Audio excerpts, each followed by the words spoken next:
Et Alexandra, vous nous emmenez dans le Doubs, il y a eu des inondations hier. Oui, en effet, la Loue qui déborde du côté d'Ornans, petit village du Doubs qui a seulement 4500 habitants. On l'appelle également la petite Venise de France avec donc de fortes inondations. La Loue qui déborde, alors le cru historique n'a pas été atteint. Le pic a été atteint néanmoins cette nuit, donc la décrue s'amorce, mais on attend de nouvelles précipitations aujourd'hui dans le Doubs avec donc une situation à surveiller. Conditions météo également compliquées hier du côté de la Corrèze ou encore dans le Pas-de-Calais avec d'autres inondations également dans les vallées alpines. On vous en parlera lors de notre prochain bulletin. Alors ce matin, on retrouve des conditions météo hivernales en montagne. Beaucoup de neige attendue une nouvelle fois sur les Alpes, localement jusqu'à 1,50 m de neige sur l'ensemble de l'épisode qui a commencé hier et qui va se poursuivre jusqu'à demain. Donc attention au risque d'avalanche. De la neige également sur le Massif central ou encore sur le Grand Est avec ce matin la limite plus neige qui a tendance à s'abaisser avec de la neige seulement à 700-800 mètres d'altitude. Vent en Méditerranée et belles éclaircies à l'ouest avec néanmoins de l'instabilité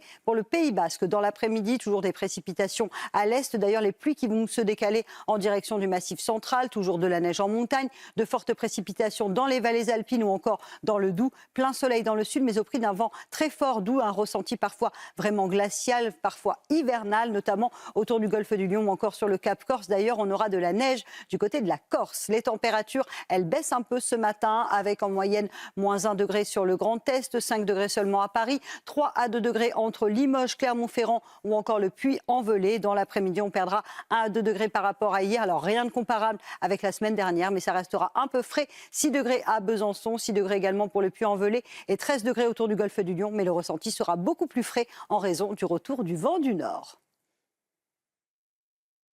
Des conditions météo encore agitées sur les 2 tiers du pays pour votre journée de mardi avec cet après-midi encore un temps très pluvieux entre le Massif central et les régions de l'Est. On retrouvera toujours beaucoup de neige en montagne, localement jusqu'à 1,50 m de neige qui va tomber en seulement 48 heures sur les Alpes du Nord et puis un peu plus en bas dans les vallées alpines. On attend de fortes précipitations également entre le Doubs ou encore le Grand Est avec quelques cours d'eau qui ont tendance à déborder à l'arrière de ce front. Un temps assez variable et instable avec peut-être quelques coups de tonnerre dans le courant de l'après-midi sur le Pays Basque. À noter que le vent reste très fort en Méditerranée, retour du Mistral et de la Tramontane et donc conséquence le ressenti est parfois bien glacial. On aura également quelques flocons de neige sur la montagne corse. Les températures, elles perdent en moyenne 1 à 2 degrés par rapport à hier. On est dans une température tout juste de saison, voire même un petit peu en dessous. 11 degrés cet après-midi en Bretagne, 8 degrés à Paris, 6 degrés seulement entre Besançon et Strasbourg. Et puis les températures restent globalement de saison pour l'arc méditerranéen avec en moyenne 13 degrés. Mais si vous êtes exposé au vent, le ressenti est beaucoup plus froid. La suite du programme, des conditions météo plutôt calmes pour votre journée de mercredi. Encore un temps bien nuageux. À noter également l'arrivée d'une nouvelle perturbation par la Bretagne. On aura encore de la neige en montagne. Risque d'avalanche également accru sur les Alpes et maintien du vent en Méditerranée. Le vent qui soufflera très fort avec des rafales de l'ordre de 70 à 90 km par heure. Le tout dans des températures encore un peu fraîches pour la saison, mais qui devraient remonter ce week-end.